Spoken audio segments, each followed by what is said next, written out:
rendición de cuentas del asambleísta Henry Cucalón Camacho, periodo 2016. Señor asambleísta, le ruego. Muy buenas tardes, queridos conciudadanos, amigos, moradores de este querido y populoso sector de Guayaquil, como es Fertiza, Parroquia Jimena Popular.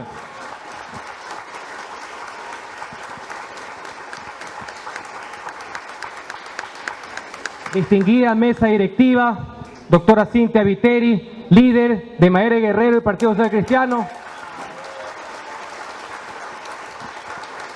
asambleísta Cristina Reyes, asambleísta electo César Ron,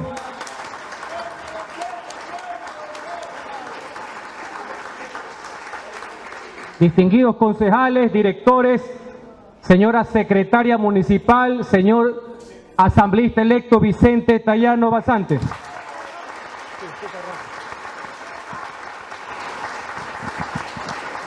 Cumplo fundamentalmente con un deber cívico y moral, después legal, como es presentarme ante ustedes a rendir cuentas de mi gestión que he hecho a nombre de ustedes, del pueblo guayaquileño, como su voz, como su representación ante el Parlamento ecuatoriano. ¿Y por qué digo moral? Porque las leyes dicen muchas cosas y no se cumplen, pero cuando tiene palabra y como tiene honor, tiene que venir aquí a dar la cara a sus mandantes para responder por los actos que hacen en su nombre. Así que para mí es un honor venir acá donde ustedes.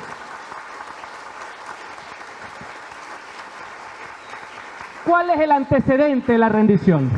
El año 2016 fue un año sumamente duro para los ecuatorianos.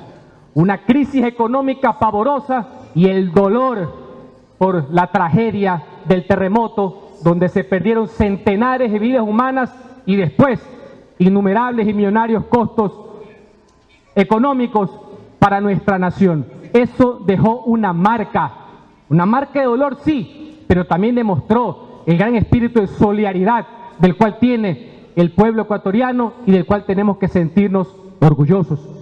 En el ámbito político, el gobierno nacional, con su profundo autoritarismo ya conocido a lo largo de la década, profundizó lastimosamente en su modelo estatista, concentrador de poderes y centralista, a través de una serie de leyes que propuso al Parlamento, al Congreso, que ha servido como ministerio legislativo para cumplir los antojos y los caprichos de Carondelet.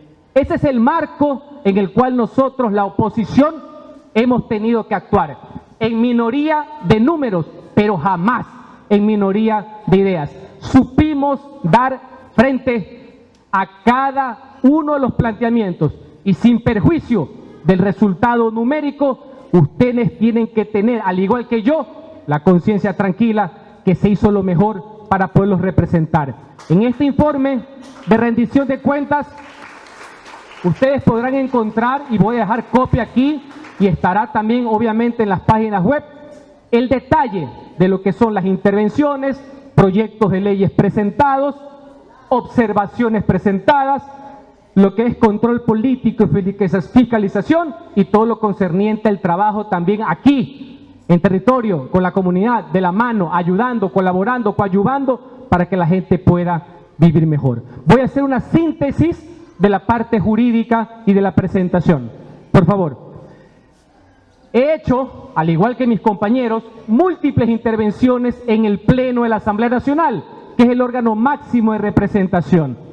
15 intervenciones donde se tuvo que poner de manifiesto cuál es nuestra posición ideológica como las 6 Maere Guerrero en defensa de los más caros intereses de la nación. Y le voy a citar y detallar cada uno de esos ejemplos. Debate la ley orgánica reformatoria, la ley orgánica de economía popular y solidaria. Nombre muy bonito, supuestamente para fomentar el empleo del microempresario. Para variar, no llegó a nada, pura palabrería.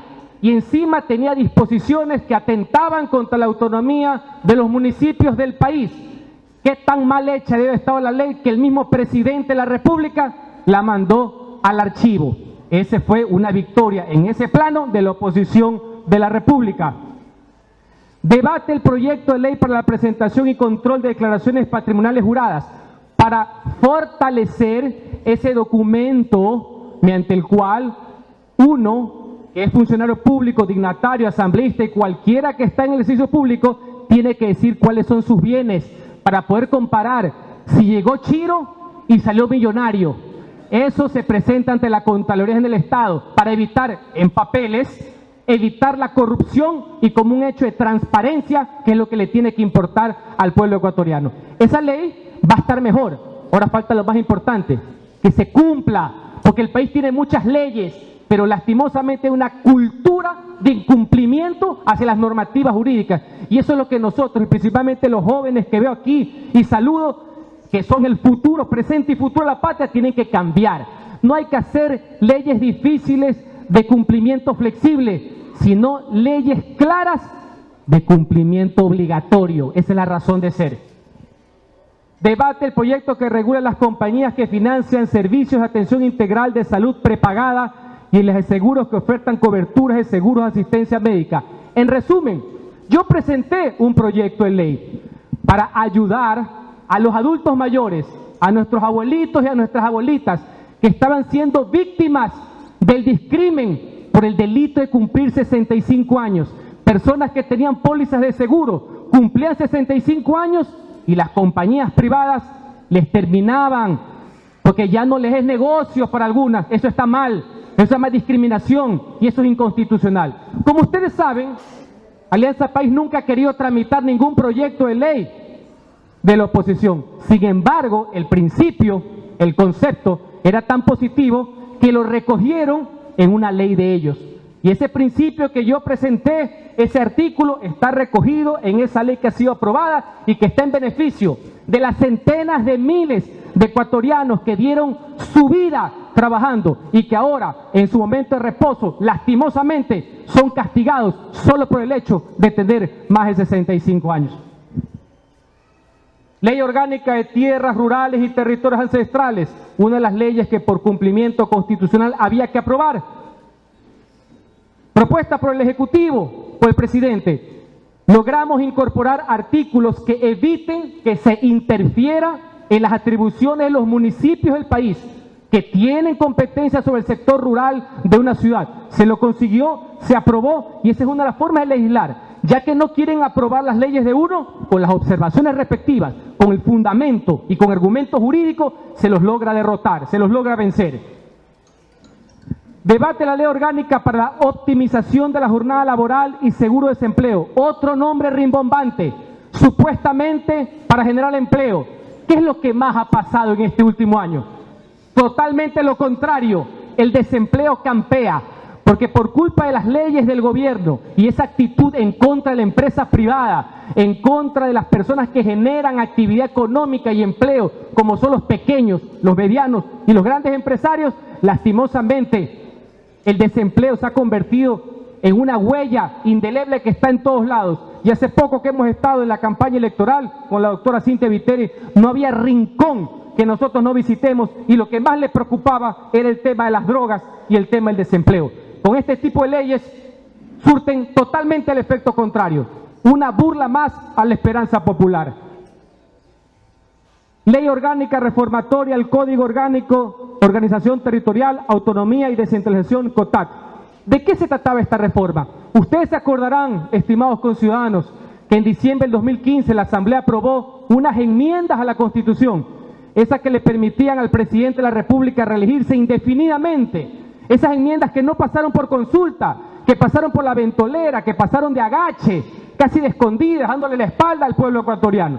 Bueno, en ese paquetazo de enmiendas había un artículo donde se le disminuía competencias en materia de salud y educación a los municipios, entre los cuales están afectados el municipio de Guayaquil, municipio que sí sirve, que sí cumple, que sin antes de ser obligación legal, ya hacía obra social en materia de salud y educación, gratuita, a favor de los que menos tienen, de los más humildes, de los más pobres, de los más necesitados de Guayaquil. Pues este gobierno centralista metió esta enmienda y a través de esta ley implementó esa discriminación contra los municipios. se aprobó lastimosamente, pero ahí consignamos, los legisladores que estamos presentes, nuestra voz de protesta para que quede ante la historia quién fue el que defraudó la voluntad popular y quién sí estuvo al lado del pueblo en el momento que las papas queman.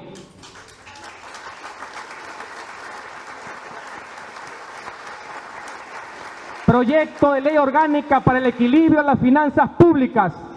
Nombre rimbombante para decir más impuestos. Ahí subieron el valor de los cigarrillos, de las bebidas azucaradas y de las colas. Todo para pagar la farra del Estado obeso. De ese que quiere servirse a los ciudadanos en vez de servir a los ciudadanos. Ese que quieren que el pueblo pague la cuenta de lo que ellos se consumieron. De ese gobierno que no supo manejar, no supo tener un ahorro para que en los momentos de crisis que siempre pueden existir, el afectado no sea el pueblo, pues, no sea el que menos tiene. Paquetazo, yo le llamo zarpazo tributario. ¿Y sabe lo que dicen los socialistas del siglo XXI? Que eso solo afecta a los ricos. Siempre tienen ese estribillo. Los impuestos, mis queridos amigos conciudadanos, les afectan a todos. Afectan siempre al empleo. Por eso lo que cabe es estimular, incentivar para que la gente consuma, compre más y así el ciclo económico funcione, haya más dinero en los bolsillos y por tanto haya más riqueza, empleo y bienestar. Debate el proyecto de ley orgánica de ordenamiento territorial, uso y gestión del suelo. Viejo sueño del presidente de la República, pesadilla para el pueblo. Poner una superintendencia para ponerse a controlar a los municipios solo porque perdió en las 10 ciudades más pobladas del país. Querer imponer su voluntad en contra de la autonomía constitucional que está en el artículo 264 de la Carta Magna, solo porque hay municipios que no son del color político de su partido. Esa obsesión, esa tara, ese fundamentalismo hizo que creen esta ley para castigar y para sancionar, es decir, para ponerle multa y castigar y destituir alcaldes que cumplen, que son eficientes y que son solidarios, como nuestro líder Jaime Nebot. Eso es lo que quiere esta ley. Y para eso inventan la figura de un consejo de regulación para que cada municipio le tenga que pedir permiso para saber qué va a hacer con el uso de suelo de cada ciudad. ¿A usted le parece lógico que una ciudad tenga que pedirle permiso a un burócrata que está sentado cómodamente desde un escritorio ajeno a la realidad urbana y rural de la ciudad, que solo la conocen los alcaldes, que saben las necesidades, que saben cuando un suelo es para comercio, para vivienda, para zona industrial, para zona mixta?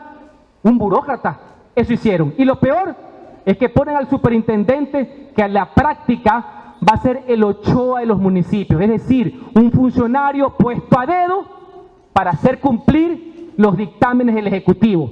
Así de simple. Nos opusimos a esa ley, lastimosamente la mayoría lo aprobó.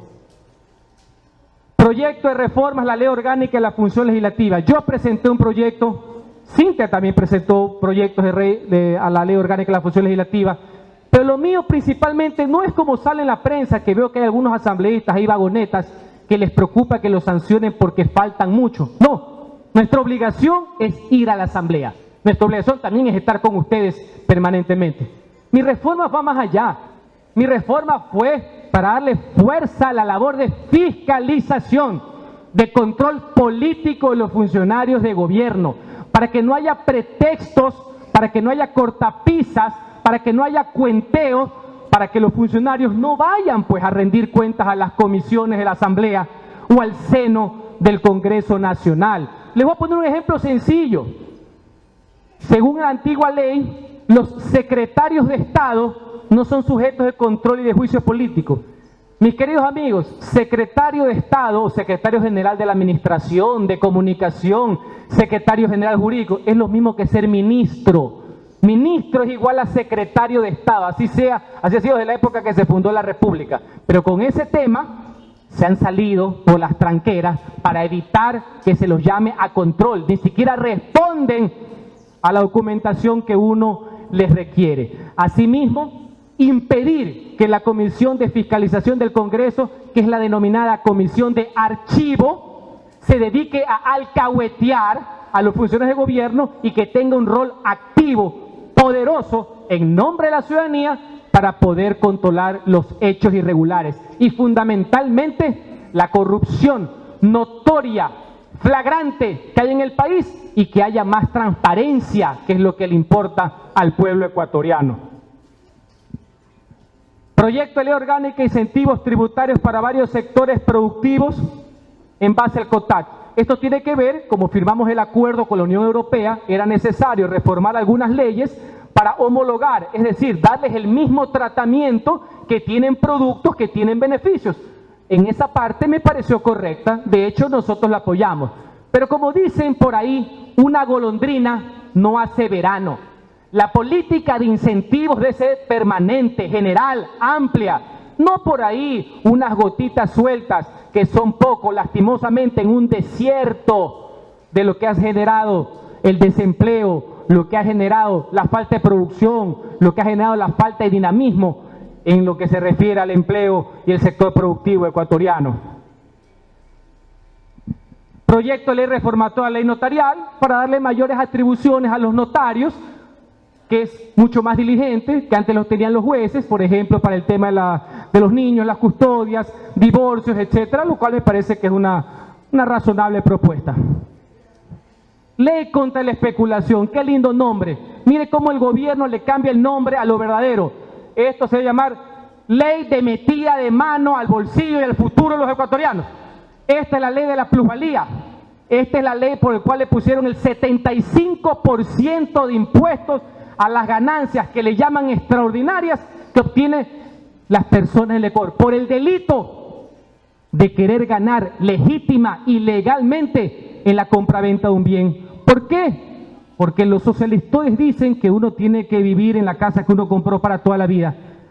Ellos no creen en el progreso, ellos no creen que la gente tiene derecho a vivir mejor y que los impuestos son necesarios. Porque los impuestos de esos ingresos viene lo que el Estado, el municipio invierte en salud, educación, seguridad, vialidad. Pero los impuestos no deben ser confiscatorios, pues. No deben ser para atentar a la mejora de las personas. No es para llevársele su patrimonio. Eso es lo que hicieron con esto. Pensando que atentan contra los ricos. ¿Cuál ha sido el resultado de esta ley?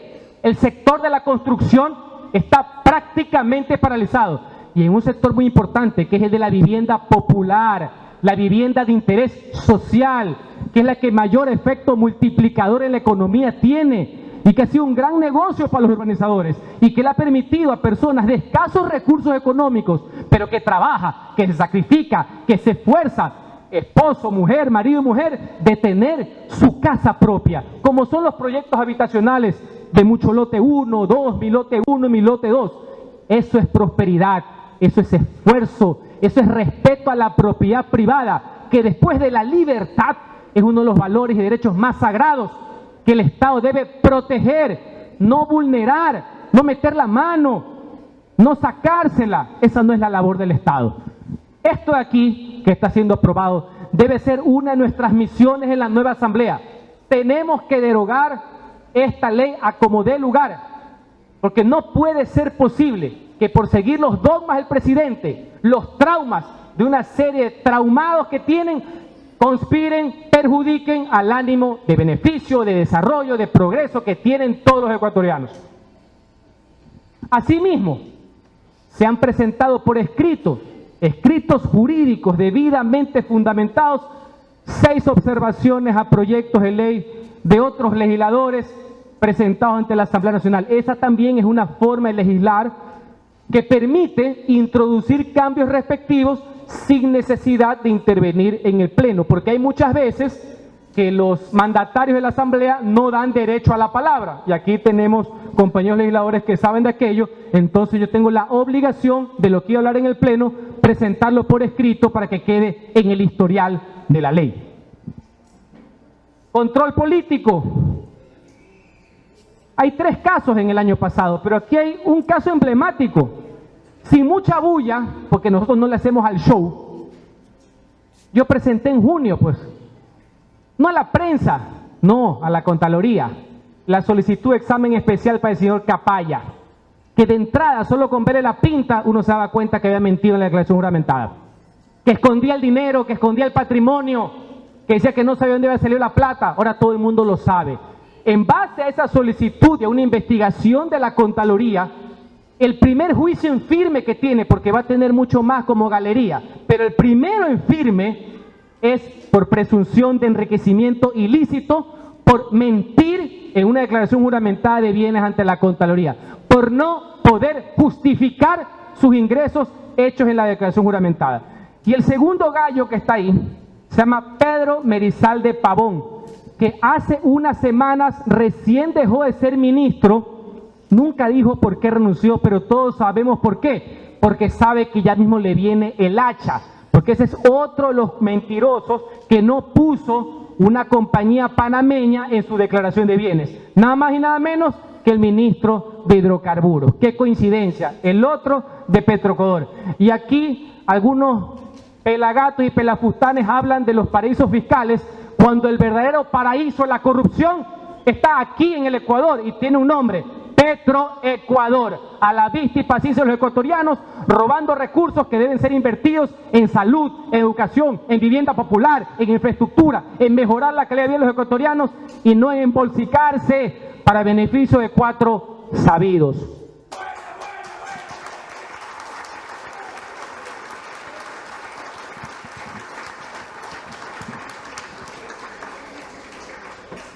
Ahí está la presencia permanente en la Comisión de Gobiernos Autónomos que yo solicité estar, porque es la que permitía estar vinculado y poder defender de mejor manera, de la forma legislativa, mi naturaleza y mi razón de ser, porque yo soy producto del equipo de trabajo municipal de Guayaquil, del cual siempre he estado y estaré profundamente orgulloso. Así que mi labor era defender a mi municipio en Quito en la comisión.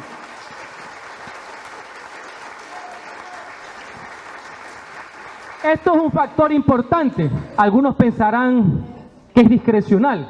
Yo lo considero también una obligación. Hay que acudir a los medios de comunicación permanentemente para informar qué es lo que uno está haciendo semana a semana, día a día, y para que los ciudadanos que están principalmente en las radios, las radios populares, pueden escuchar de primera mano lo que uno hace a favor de ellos. Y también, por supuesto, recibir las críticas pertinentes, recibir las sugerencias. Esa es parte de la labor social y política, aprender y saber a escuchar al ciudadano para poder procesar sus peticiones, sus reclamos y poder legislar de mejor manera. Ahí en el resumen está 135 entrevistas de radio en un año, por citar ejemplos, decenas de entrevistas en televisión, medios escritos, ahí están los detalles. Siempre había un promedio entre 135, 160, hasta 170 intervenciones radiales en el año. Para mí, la herramienta más efectiva, también las redes sociales, pero la verdad es que me siento sumamente cómodo en los medios radiales para poder informar a mis conciudadanos. Ahí ustedes podrán ver fotos, recortes de prensa, radio, televisión, donde se informa permanentemente. Un capítulo muy importante que va de la mano con ustedes y que aquí no se puede mentir, porque no se puede venir una vez al año a decir que se hace lo que no se hace nunca. Esto es las actividades con la comunidad de carácter permanente.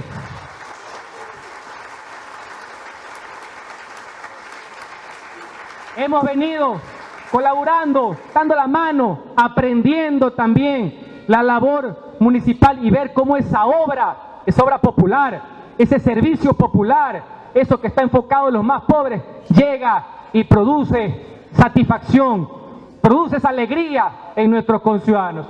Ahí está nuestro recorrido, por ejemplo, en la Trinitaria. Ahí estamos con nuestro querido amigo y líder. Ahí está Doménica Tabaqui, Bautista, Nebot, el concejal Manuel Samaniego. Permanentemente, no es por casualidad. Las casualidades no existen en política, mis estimados amigos. Informando también en reuniones en la Casa Legislativa, que es la casa de ustedes, es la Casa del Pueblo, piso 15, edificio Previsora, 9 de octubre y Malecón. En Trinitaria con Cintia Viteri, escuchando el drama de la problemática de las drogas, sintiendo esa fibra de madres, de ese dolor, de esa desesperanza, que nosotros tenemos que convertirlo en esperanza plausible, de que sí hay un futuro para nuestros hijos, para nuestros hermanos y para nuestros nietos. Entrega de títulos de propiedad, unas labores más plausibles que puede existir. Ver la alegría que produce un ciudadano ser propietario de su terreno, que nadie lo va a sacar porque ha cumplido con la ley, ha pagado sus costos y el municipio, que es un aliado del progreso y del bienestar, le entrega su título correspondiente. Parques, avenidas, conversatorios con adultos mayores, siempre ha sido nuestra preocupación. Nosotros nunca nos vamos a olvidar de ustedes.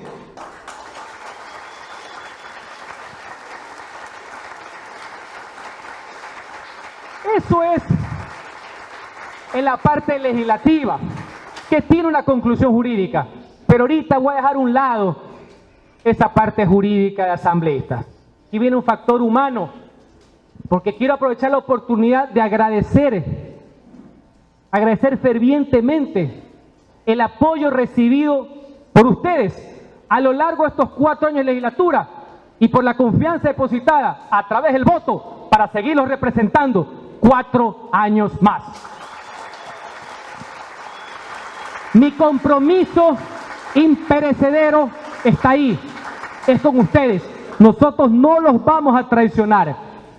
El equipo, el equipo de las 6 Madera de Guerrero, ustedes pueden tener la seguridad que está conformado por las mejores mujeres y hombres comprometidos con un cambio positivo, que no es un eslogan, es una actitud ante la vida para que exista progreso, libertad y empleo.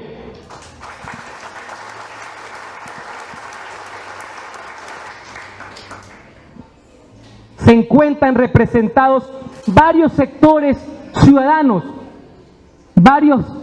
parte del tejido social, de todo orden, de todas las clases sociales, sin discriminación alguna, con distintos orígenes, también distintos pensamientos, pero con un mismo ideal: democracia plena, libertad, igualdad de oportunidades para todos y principalmente para los más pobres, desarrollo económico con conciencia social. Eso es lo que nos diferencia tanto de la extrema izquierda con su capitalismo de Estado, como de la extrema derecha de su capitalismo salvaje y de sálvese quien pueda. Eso no va con nosotros. Y todo esto acompañado de un sentimiento profundo de esperanza inquebrantable por un cambio en el Ecuador. Eso es lo que espera el pueblo y nosotros lucharemos con ustedes por eso. Aquí también está la expresión legítima y genuina de un pueblo hastiado y cansado de lo que ha hecho este gobierno en 10 años. Nosotros proponemos apertura, no sectarismo, integración, no división, y libertad y no opresión. Eso es lo que a nosotros nos caracteriza y nos diferencia del modelo imperante en el país. Los partidos políticos, los movimientos políticos son un medio para servir, no para servirse los ciudadanos. Es una herramienta eficaz para llevar a cabo los más caros anhelos de los ciudadanos cuando uno ejerce funciones públicas. Se trata de hacer que la vida de los ciudadanos mejore, principalmente la de los pobres, porque la política no es un negocio. La política es una misión y para nosotros es una misión sagrada. Nosotros, las 6 Madera de Guerrero, Jaime Nebot a la cabeza, hemos servido y ustedes saben que los hemos servido y lo seguiremos haciendo. Pero ¿qué es lo importante de esto? Y este es el mensaje que les quiero dejar. Los resultados han estado a la vista. Aquí hay un modelo de bienestar, de progreso, enfocado en los pobres, en la clase media, que tiene como su labor principal hacer obras populares, pavimentación, relleno, agua potable, alcantarillado en todo Guayaquil, obras sociales en materia de salud y educación, principalmente para los jóvenes, libros gratuitos, tablets, premios para jóvenes ejemplares, todo concerniente a permitir que las personas que se esfuerzan, que se sacrifican, puedan obtener los mejores resultados posibles.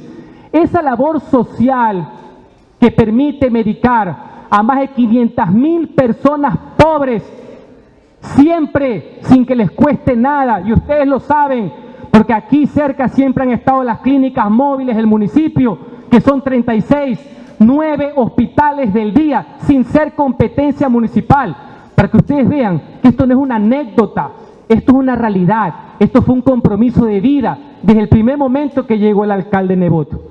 Toda esa obra tan imponderable, tan incontrastable, que no se puede negar, solo un enceguecido por el poder y enfermo por el odio pudiera tener la mente obtusa de querer decir que no se ha trabajado.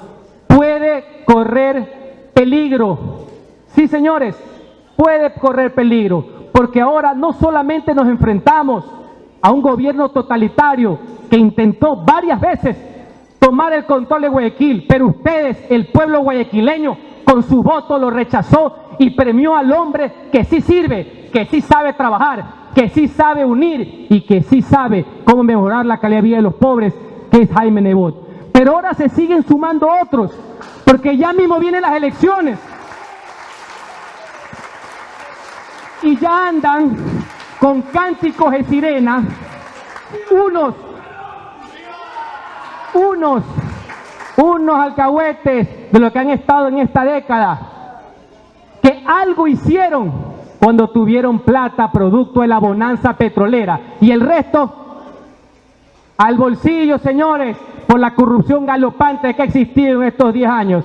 Ellos ya no tienen manera de seguir sirviendo, y lo que se les viene ahora en este gobierno con el sucesor del correísmo es el fracaso anunciado.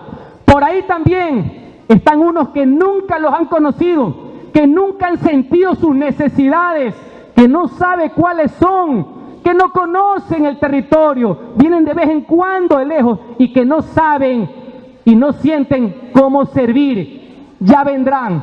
Y solo falta también que se aparezca por ahí esa pandilla que fueron parte de la horda que destruyó nuestra ciudad hace unas décadas. Nosotros no podemos permitirlo.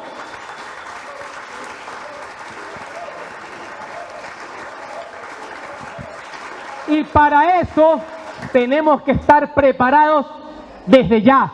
No podemos permitir perder ni un solo minuto. Nosotros tenemos que combatir a cualquiera que quiera conspirar contra la prosperidad de la libérrima ciudad de Guayaquil. Esa es nuestra misión. Y yo quiero que en esa lucha, todos juntos, desde el fondo de vuestras almas, con mayor fuerza y ahínco que nunca, permanezcamos unidos, solidarios y más firmes que nunca. Esa debe ser nuestra razón de ser, porque este equipo que está aquí, el de las 6, con la garra y con el coraje que caracteriza a los huancavilcas, no va ni a permitir ni a perdonar que nadie se meta con ustedes, que nadie les quite lo que han obtenido, que nadie impida que ustedes sigan prosperando, que sigan mejorando. Y para eso tenemos a la líder que sabrá proteger y que sabrá preservar el legado de Jaime Nebot a favor de los más humildes, que sabrá defender la libertad, que sabrá defender lo logrado, pero lo más importante, sabrá defender el derecho de seguir trabajando por obtener lo que hace falta para poder vivir mejor. Por eso, mis queridos conciudadanos, empecemos ya. Empecemos ahora, desterremos la tenebrosa noche socialista y juntos vamos con corazón, con pasión y convicción a la aurora gloriosa que merece el noble pueblo guayaquileño. Muchas gracias.